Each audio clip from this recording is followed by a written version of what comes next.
মাদারিহাটে এসে বেশিরভাগ পর্যটকের গল্পটা একই রকম হয়। গাড়ি এসে থামে জঙ্গলের গায়ে, ব্যাগ নামানো হয়, আর ঠিক তখনই শুরু হয় সেই বহুবার শোনা নাম: জলদাপাড়া, ভুটান, বক্সা, কুচবিহার। এই গল্পের শুরুটাও ঠিক সেভাবেই। ভোরবেলায় জঙ্গলের নরম আলো গায়ে মেখে যাত্রা শুরু। গন্তব্য জলদাপাড়া ন্যাশনাল পার্ক। হাতির পিঠে বা জিপের জানালা দিয়ে চোখে পড়ে একশৃঙ্গ গন্ডার, হরিণের দল আর শাল সেগুনের অরণ্য। ডুয়ার্সে প্রথমবার এলে এই অভিজ্ঞতা না হলে যেন ভ্রমণটাই অসম্পূর্ণ। পরদিন কেউ কেউ পাড়ি দেন সীমান্তের দিকে, একদিনের জন্য ভুটান দেখতে। ফুনশিলিং। পরিষ্কার রাস্তা, শান্ত পরিবেশ, বৌদ্ধ মঠের ঘণ্টাধ্বনি, সব মিলিয়ে ভিন্ন এক দেশের স্বাদ। আরেকটা দিন বরাদ্দ থাকে পাহাড়, জঙ্গল, ইতিহাসের জন্য। বাক্সা টাইগার রিজার্ভ আর জয়ন্তী। নদীর ধারে বসে সময় থেমে যায়। বাক্সা ফোর্টের গল্পে জুড়ে যায় স্বাধীনতার ইতিহাস। কেউ আবার দক্ষিণে নামেন রাজকীয় অতীতে, কোচবিহার রাজবাড়ি। আর পাশে মদন মোহন টেম্পল, স্থাপত্য আর ভক্তির যুগলবন্দি। এটাই সেই চেনা ডুয়ার্স, যেটা সবাই দেখে, সবাই ভালোবাসে। কিন্তু গল্পটা এখানেই শেষ নয়। সব পর্যটক তো আর একরকম নন। কেউ কেউ আছেন যারা গন্তব্যের তালিকায় নয়, জায়গায় আত্মা খুঁজতে চান।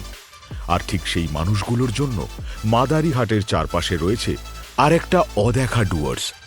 জলদাপাড়ার ভিড় ছেড়ে যদি একটু দূরে যান, পথ খুলে দেয় রাইমোনা ন্যাশনাল পার্ক।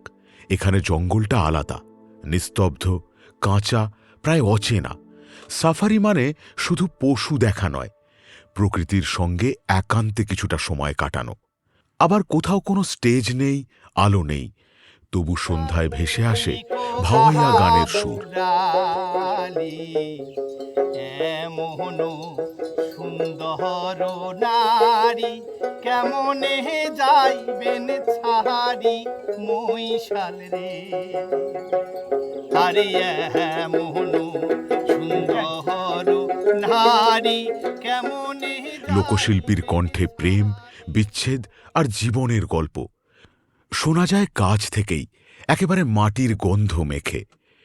কেউ চাইলে দেখতে পারেন হারিয়ে যেতে বসা শিল্প, চোরচুন্নি পালা, মেখলি বোনার কাজ,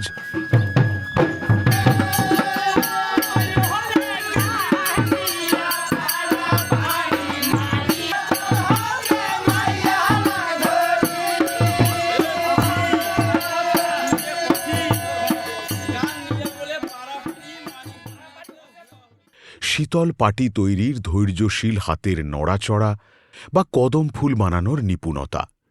এগুলো কোনো মিউজিয়ামের শোপিস নয়, আজও বেঁচে থাকা মানুষের দৈনন্দিন জীবন। এই সব গল্পের মাঝখানে নীরবে দাঁড়িয়ে থাকে ভিলা দে হলং।